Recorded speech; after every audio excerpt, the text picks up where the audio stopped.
The boldest choice, and what makes Star Wars Outlaws such a success, is reminiscent to Halo ODST and how Bungie decided to strip the player of all of Master Chief's powers.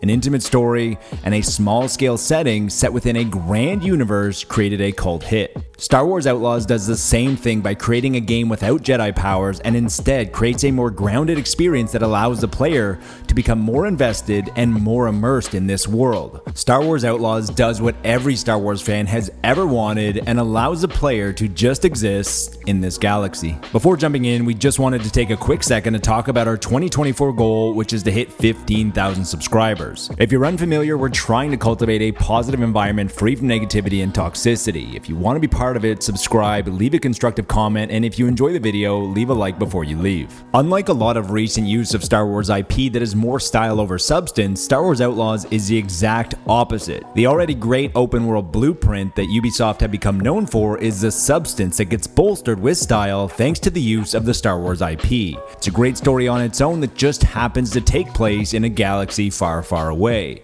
And even the cameos featured are tastefully done, which add impact as opposed to feeling forced just to create fan service. Stripping away the magic from this universe isn't an easy choice, but the decision from the narrative team creates a more relatable game. Set between The Empire Strikes Back and Return of the Jedi, Star Wars Outlaws is simply about walking in the boots of Kay Vess as she tries to become rich by becoming the best scoundrel in the galaxy. The visuals are great, but it's the art direction, score, and narrative that truly shine in Star Wars Outlaws. Created in close collaboration with LucasArts, Star Wars Outlaws blends the familiar with the new. You will explore locations both iconic and new like Tatooine and the new Savannah Moon Tashara. The core of the story is the relationship between the up-and-coming scoundrel Kay Vess and her dog-like companion Nix. The game itself has 3 layers: open world, main cities, and space, with each one being extremely satisfying. Star Wars Outlaws has you do jobs that will usually increase your relationship with one syndicate, while at the same time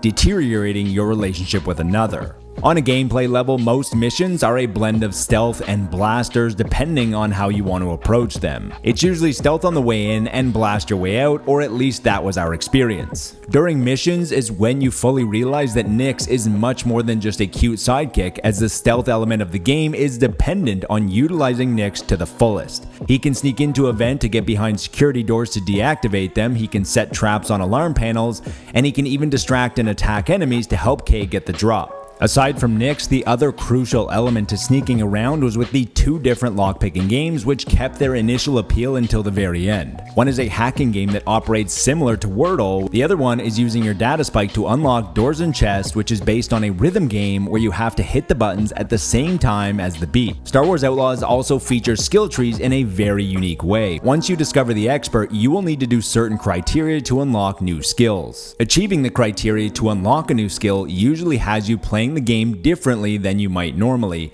which creates a routine that essentially makes you use new skills that become part of your toolset because of this. True to any open world game, there are some areas that lack refinement and polished in the vast open areas, and Star Wars Outlaws is no exception to this. The majority of criticism about Star Wars Outlaws came mostly from things that broke immersion, which is due to how strongly the game placed you in this world to begin with. Obviously, some were done for the sake of a more enjoyable gameplay experience, including the ability to summon your speeder bike anywhere, or Kay's superhuman wall climbing ability, but there are some obviously unintended.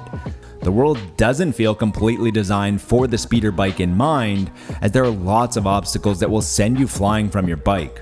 Facial animations can be jarring, checkpoints can sometimes start you right in front of a bunch of stormtroopers, and the enemy intelligence can leave a lot to be desired occasionally. The concept of Star Wars Outlaws seems deceptively simple and obvious. An open world game set in one of the most iconic universes ever created, where you need to recruit a team for a big heist. It's nothing revolutionary, but just like vanilla ice cream, the extraordinary can be found within the ordinary with the use of exquisite ingredients and craftsmanship. The ingredients here are tapping into a unique point in the Star Wars timeline from an untapped scoundrel perspective, and the craftsmanship is taking Ubisoft and their years of expertise in the open world genre. It's hard to believe that Star Wars Outlaws is the first open world Star Wars game, but not only has the wait been worth it, but the bar has now been set high. Until next time, remember to be nice to your fellow gamer, but more importantly, be nice to your fellow human.